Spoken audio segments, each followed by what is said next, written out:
नमस्कार विद्यार्थियों।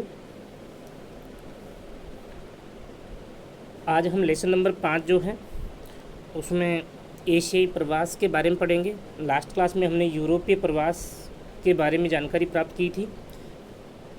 एशियाई प्रवास जो है वो कौन कौन सी दिशाओं की ओर हुआ है उसके बारे में बात करेंगे। प्रसिद्ध मानवशास्त्री ग्रिफिथ टेलर, यह मानवशास्त्री है। ऑस्ट्रेलियन मूल का अमेरिकन भूगोलवेता है ये ग्रिफिथ टेलर। इनका एक मत है कि मानव प्रजातियों का उद्भव मध्य एशिया में हुआ है।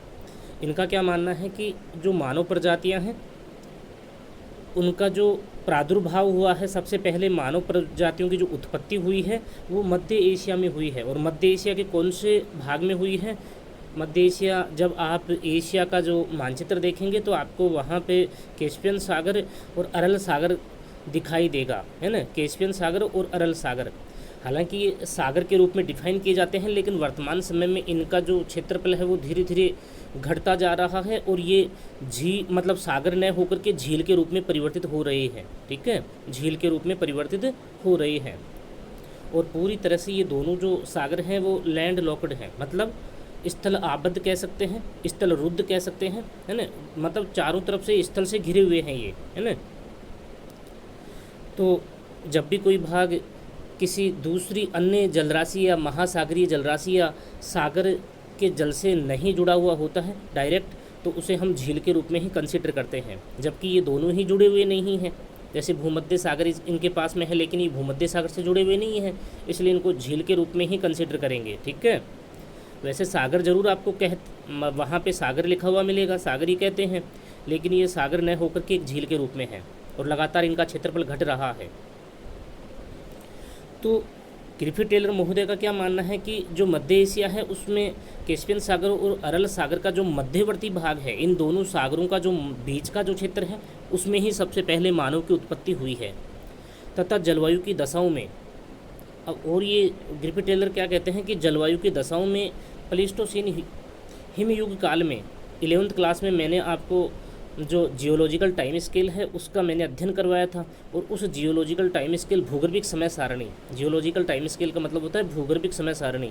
तो उस भूगर्भिक समय सारणी का जो प्लीस्टोसीन और होलोसीन जो है, नियोजोइक काल के दो महाकल्प कौन से हो गए? प्लीस्टोसीन और होलोसीन। तो प्लीस्टोसीन काल में जैसे ही जलवायु में परिवर्तन होता है तो प्लीस्टोसीन काल में 4 हिमयुग हुए थे। गुंज मिंडल रिसवुरम, याद आ गया होगा, गुंज मिंडल रिसवुरम। तो 4 हिमयुग हुए थे। तो उनमें जलवायु परिवर्तन के कारण नवीनतम प्रजातियों के द्वारा पूर्ववर्ती प्रजातियों को परिधीय क्षेत्रों की ओर क्रमशः से धकेल दिया जाता है। हालांकि ये विवरण आपकी किताब में इतना नहीं है, है ना।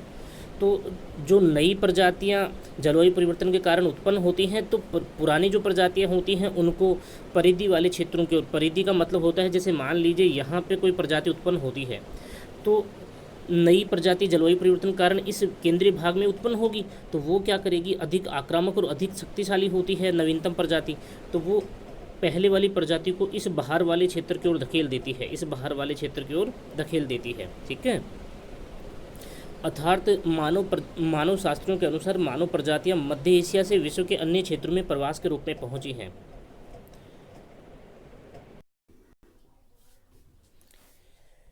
तो 18वीं शताब्दी के पश्चात तीव्र गति से बढ़ती जनसंख्या के कारण, जैसे ही 18वीं शताब्दी, हमें पता है 1789 में औद्योगिक क्रांति का प्रादुर्भाव होता है इंग्लैंड से, तो 18वीं शताब्दी का ही वो दौर होता है। तो 18वीं शताब्दी के बाद में जनसंख्या में तीव्र गति से वृद्धि होती है।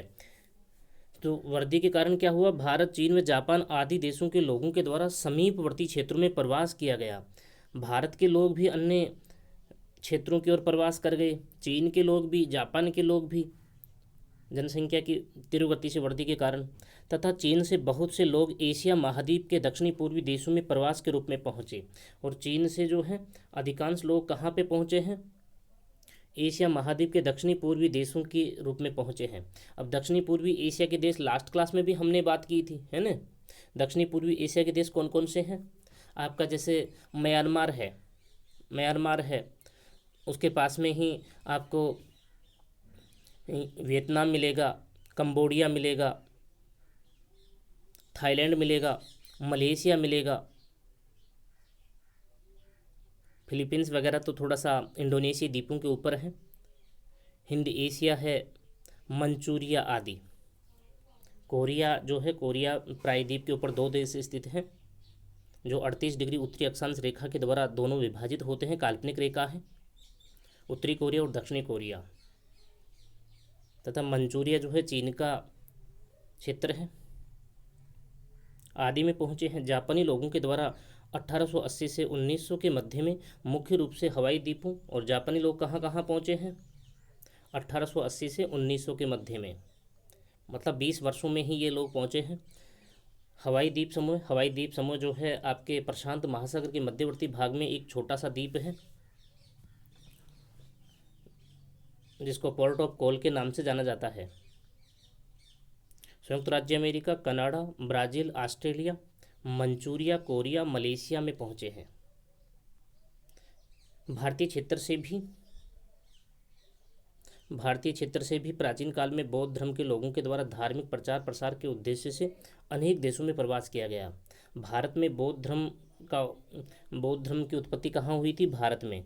और भारत में बौद्ध धर्म के प्रचार प्रसार के लिए भी जो लोग हैं वो अन्य देशों में प्रवास के रूप में पहुँचे हैं, जैसे श्रीलंका में पहुँचे हैं, म्यांमार में पहुँचे हैं, मलेशिया और हिंद चीन में पहुँचे हैं। इन देशों में मुख्यतः भारत के लोग पहुँचे हैं। अंतर्देशीय प्रवास देखिए, अंतर्देशीय प्रवास, जब एक ही देश के विभिन्न राज्यों, अंतर्देशीय प्रवास का मतलब लास्ट क्लास में भी हम कर चुके थे।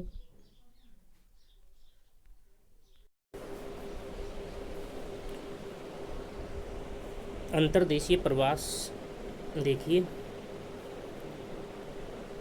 जब एक ही देश के विभिन्न राज्यों तथा एक राज्य के विभिन्न जिलों के मध्य में, एक तो जैसे भारत है, भारत के जो 28 राज्य हैं उनमें ही परस्पर प्रवास हो जाए, है ना।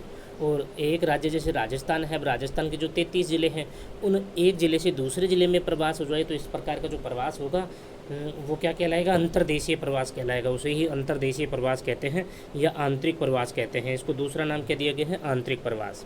अंतर्देशीय प्रवास के आधार पर प्रवास को 2 भागों में बांटा गया है। अंतर्देशीय प्रवास के आधार पर प्रवास कितने प्रकार का हो गया? 2 प्रकार का। अंतर प्रांतीय प्रवास, जिसको हम अंतर्राज्यीय प्रवास कह रहे हैं। अंतर प्रांतीय प्रवास को हम क्या कह रहे हैं? अंतर्राज्यीय प्रवास कह रहे हैं। जब किसी देश के विभिन्न राज्यों के मध्य में प्रवास का स्थानांतरण देखा जाता है तो उसे ही अंतर्राज्यीय प्रवास कहते हैं। एक राज्य से दूसरे राज्य के मध्य में जब इस प्रकार का प्रवास होता है तो उसे हम अंतर्राज्यीय प्रवास कहते हैं। जैसे पंजाब हरियाणा के लोगों का गुजरात राज्य में जाना, समझ गए होंगे आप। पंजाब हरियाणा जैसे जो राज्य हैं उन राज्यों के लोगों के द्वारा जब गुजरात में वो चले जाते हैं तो इस प्रकार का प्रवास अंतर्राज्यीय प्रवास के रूप में कंसिडर किया जाता है। प्रारंभिक समय में उत्तरी अमेरिका के पूर्वी प्रांतों में लोग रहते थे। प्रारंभिक जो समय है उसमें उत्तरी अमेरिका के जो पूर्वी प्रांत हैं उनमें लोग रहते थे, किंतु परिवहन की सुगम सुविधाएं उपलब्ध होने के कारण धीरे धीरे अमेरिका के पश्चिमी प्रांतों में भी जनसंख्या का प्रवास होने लगा। मतलब प्रारंभिक अगर समय देखते हैं अमेरिका महाद्वीप का, तो अमेरिका महाद्वीप के जो पूर्वी भाग थे उनमें ही जनसंख्या पहुंची थी और उनमें ही सबसे पहले लोग रहते थे। लेकिन जैसे जैसे परिवहन की सुविधा, अमेरिकन जो पार महाद्वीपीय जो रेल मार्ग है, इस प्रकार की सुविधाएं वहाँ पे बढ़ने लगती हैं तो धीरे धीरे पूर्वी भागों से लोग पश्चिमी भागों की ओर भी प्रवास के रूप में पहुंचने लगते हैं। इसी प्रकार से 1917 की रूस की क्रांति कब हुई थी? 1917 में। रूसी क्रांति के फलस्वरूप भी साइबेरिया के पूर्वी व पश्चिमी भागों के कृषि फार्मों पर प्रवास होने लगता है। जो साइबेरिया है रूस का, जो देखिए हम साइबेरियाई भूमि किसे कहते हैं? उत्तरी साइबेरिया हम किसे कहते हैं? वैसे तो रूस का विस्तार आपके यूरोप और एशिया दोनों में है। रूस का विस्तार कहाँ है? यूरोप और एशिया दोनों महाद्वीपों में रूस फैला हुआ है। लेकिन जो एशियाई रूस है, एशियाई रूस का जो उत्तरी भाग है उसको ही हम क्या कहते हैं? साइबेरियाई प्रदेश कहते हैं। तो रूसी क्रांति के फलस्वरूप क्या हुआ? साइबेरिया के पूर्वी व पश्चिमी भागों के कृषि फार्मों पर, साइबेरिया में जो पूर्वी भागों में और पश्चिमी भागों में जो कृषि फार्म थे उनके ऊपर प्रवास होने लगता है। अतः विश्व स्तर पर प्रवास का मुख्य कारण आर्थिक प्रवास को माना जाता है। अगर संपूर्ण विश्व में अगर हम प्रवास को लेकर के बात करते हैं तो हमें वास्तव में स्पष्टतः दिखाई देता है कि प्रवास जो रहा है उसके पीछे सबसे बड़ा जो कारण माना जाता है वो रहा, कौन सा माना जाता है, आर्थिक कारणों की वजह से। आर्थिक कारणों की वजह से ही सबसे ज़्यादा प्रवास अंतर्राष्ट्रीय स्तर पर देखा गया है। स्थानीय प्रवास, स्थानीय जिसको हम क्या कह रहे हैं, अंतर्राज्यीय प्रवास। स्थानीय या अंतः राज्य प्रवास, वो अंतर्राज्यीय प्रवास था, ये अंतर्राज्यीय प्रवास है, एक ही राज्य के भीतर होता है। जब किसी देश के एक ही राज्य के विभिन्न जिलों या प्रांतीय क्षेत्रों के मध्य, विभिन्न जिलों या प्रांतीय क्षेत्रों के मध्य प्रवास का स्थानांतरण देखा जाता है तो इस प्रकार के प्रवास को स्थानीय प्रवास कहते हैं। स्थानीय रूप में जैसे एक ही जिले के भीतर भी प्रवास हो जाता है कभी कभी, है ना, प्रवास कहते हैं। नोट में देखिए, ग्रामीण क्षेत्रों से प्रतिदिन नगरीय क्षेत्रों की ओर, ग्रामीण क्षेत्रों से प्रतिदिन नगरीय क्षेत्रों की ओर प्रवास की क्रियाएं देखने को मिलती हैं। आपने देखा होगा कि आपके भी आसपास जो क्षेत्र हैं, गांव जो हैं, उनमें से प्रतिदिन कुछ लोग जो हैं घर से निकलते हैं काम के लिए, रोजगार के लिए, और दिन भर नगरीय क्षेत्रों में रोजगार करते हैं, नगरों में काम करके शाम को घर आ जाते हैं। तो इस प्रकार का प्रवास जो नगरीय क्षेत्र हैं, बड़े जो नगर हैं, उनमें अक्सर देखा जाता है। जैसे मुंबई शहर में प्रतिदिन हज़ारों लोगों के द्वारा, मुंबई जो शहर है उसमें प्रतिदिन हज़ारों लोगों के द्वारा 100 से 200 किलोमीटर तक की दूरी तय की जाती है। इस प्रकार के प्रवास को चल जन समूह कहते हैं। क्या कहते हैं? चल जन समूह कहते हैं। इस प्रकार के प्रवास को चल जन समूह कहते हैं। मतलब ये चलता फिरता जन समूह है, स्थायी रूप से वो प्रवास थोड़ी कर गए, है ना, सुबह जाते हैं शाम को वापस आ जाते हैं। तो इस प्रकार का जो प्रवास होगा वो चल जन समूह के रूप में जाना जाता है। ठीक है, तो 100 से 200 किलोमीटर की दूरी तय करते हैं, डेली तय करते हैं, प्रतिदिन जाते हैं, गाँव से प्रतिदिन नगरों की ओर जाते हैं, शाम को वापस घर आ जाते हैं। ठीक है, तो आगे की बात हम कल करेंगे, आज हमने इतना ही लिया है इसमें। ठीक है, क्योंकि पॉइंट अलग प्रकार का था फिर इससे आगे, तो उसके बारे में हम सेपरेट तरीके से, अलग तरीके से बात करेंगे। तो आगे की बात हम